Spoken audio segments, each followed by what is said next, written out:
I do not like being on this side of the weird walk-offs. Yeah, no, that's miserable. I kind of feel bad for all the teams they did this to. Hi, I'm Weston. I love talking about the Astros, and I'm here to talk about games 65 and 66 of the regular season, where the Astros split the final two games of the series against the Angels, but do win the series in totality with a 2-1 final in terms of games. This is a weird bit to talk about, because overall for the series, I thought the Astros did really well. Dominating win in the first game, dominating win in the second game, and then today it's this weird 9-7 loss where you get walked off. To touch on the second game, so game 65, Hunter Brown pitched a really, really solid game for the Astros. It's not quite into that masterclass category, gave up a pair of hits and 4 walks overall, which is not great. But no runs, 7 strikeouts, and 6 shutout innings is fantastic. And again, I talked about in the game on Friday when Fromber threw that gem. It's up to the big guys to step up and step through the mud, we're going to talk about Verlander in a second, and just figure it out. And it might not be fair when you're dealing with a bunch of injuries, but that's the cost it takes. And the Astros have exceeded at simply being the most next man up team in the sport of baseball. And it goes beyond just the big things of like Pena stepping in for Correa, debatably Chas McCormick stepping in for George Springer. I understand he's batting pretty bad this season. He had a 2-hit game today, which is very nice, along with an RBI. But overall, this season has taken a step back. But, you know, last season and the year before that was fantastic and was a big part of the reason why you won that World Series and his play in said World Series, by the way. But also in terms of just random pitchers coming in and pitching big. Hunter Brown isn't just some random pitcher. He is a prospect that we've been talking about for a couple of years now. But he's nearing that he's just a major league pitcher part of his career. He's no longer the young toddler walking around who has 100 innings to his name. He's been in the league for a couple years now. He needs to start figuring it out. He had a really, really nice game, and you give him a ton of credit for that. Montero came in, didn't look great in his 2/3 of an inning, couldn't quite get through his inning. Brian Abreu comes in, also doesn't look great, but eventually just kind of guts his way through it. You get to the Ryan Presley of it all. Gonna talk about that in a second. Gets a pair of strikeouts along with giving up a pair of hits. It's a game. It's not the best. And then you get Taylor Scott coming in, who is unironically the best reliever on this team. I wish I were joking. I am just simply not joking. Along with that to touch on, Yordan Alvarez has been a monster in the month of June so far. Another home run in game 55 helps get him to that 6-1 victory. Now you move on to today, where the story is just a really, really, really bad game from the pitching staff. Jose Altuve, to start on positives, home run, looked fantastic, had a 4-hit game today, 3 RBI, pair of runs scored if I'm not mistaken. You had Alex Bregman with an RBI, didn't finish the game, which is not what you want to see. In his place, in the top of the lineup, stepped Trey Cabbage. Delicious. We're going to get to that in a second. You also had Jeremy Pena with the RBI. Myers had a 2-hit game. And then Jose Abreu, 2-hit game, RBI. Chas McCormick with a 2-hit game and an RBI. Got 7 runs today out of the offense. They were not the problem. Justin Verlander didn't look great. I'm not going to say it was terrible. 7 hits in 5 innings is not good. If you just look at the peripherals, and I understand, I know. 7 hits in 5 innings with no walks and 3 strikeouts with no home runs should be a good game. That should be good. The FIP is going to be very kind to that. However, ifs and buts, candy and nuts, FIP is not the statistic that we judge off of, and FIP is not the statistic that wins you games. He gives up 4 in 5 innings. It's not great. I gave Fromber props for it, and I've butchered him for it. I love Justin Verlander to death. He's one of my favorite pitchers of all time. He's got to get it. I understand he's old in the end of his career. I don't want to say old. 40 is not old, and it feels weird calling a player old. I understand he is in the twilight of his career. I understand he's not prime Verlander anymore. That really sucks right now because they need him to be at least adequate. And this was just not a great performance out of him. And I hate saying it. It sucks. I don't take any joy out of saying that, but it just wasn't great.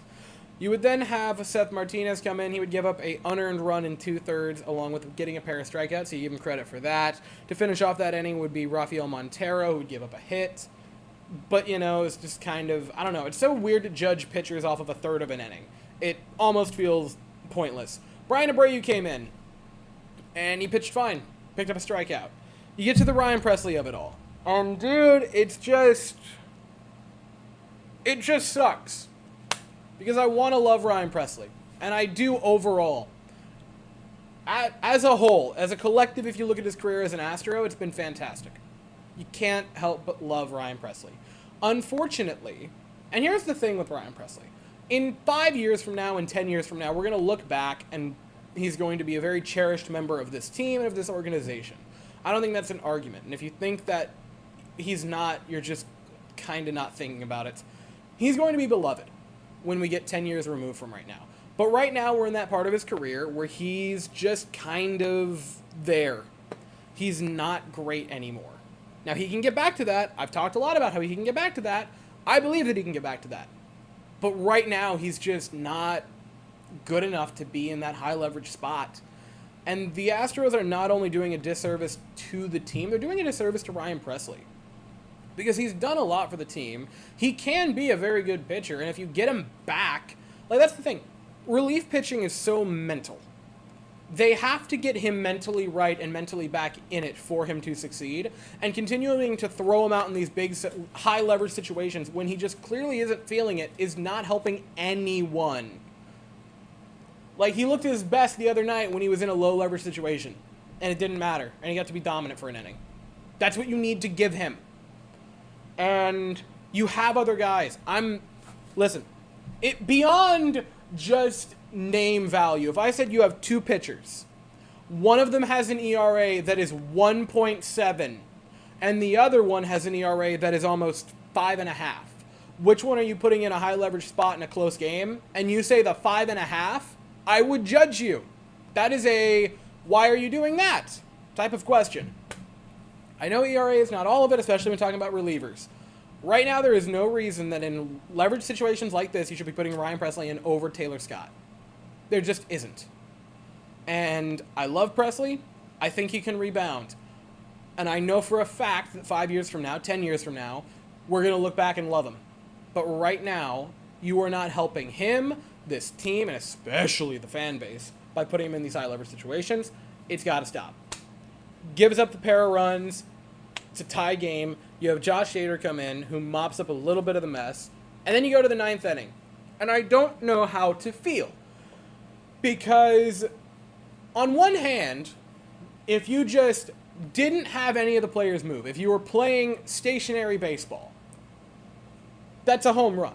It was a home run. It was hit out of the ballpark. Like, it was a home run. But then you have the fact that it was in Trey Cabbage's glove, and he had it. And then he just kind of dropped it. That eats me alive and keeps me up right now. Because he had it! And so I don't know if I'm like more upset at Josh Hader for coming in and giving up the home run, or more irritated at Cabbage for not simply holding on to the ball. Not even a matter of catching it, but like not holding on to it. And the highlight of it all is my dad walks past me as I'm watching the game. He's like, what happened? And I'm like, either something unbelievable that is fantastic and going to swing momentum in favor of the Astros where they probably win it in the 10th, or the game is over. Unfortunately for all of us, the game was over.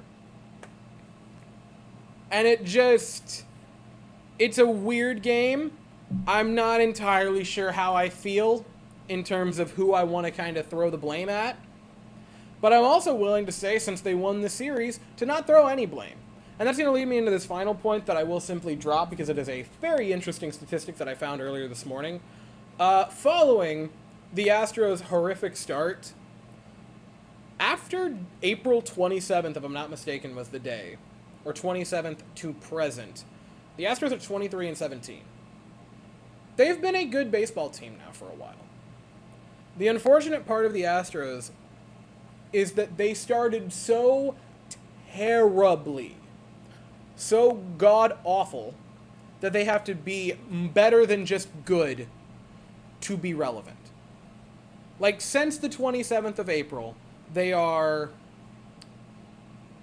1, 2, 3, and 17. 6 games over 500. For reference, the division leader in the AL West right now is 7 games over 500. Second place is 3 games under 500. Like, if they would have just not shot themselves in the foot so terribly to start the season. Not even shot themselves in the foot. If they hadn't put a landmine in front of them and then went, gee, Willikers, where'd the landmine go? To then proceed to step directly on top of it, they would have been fine. And you might be asking yourself, Weston, why do you bring that up? And it's because this game sucked and it was very winnable. And they need to win a lot of games. But also, this isn't a week-long sample size. This is a massive chunk of the year. They've just been a good team.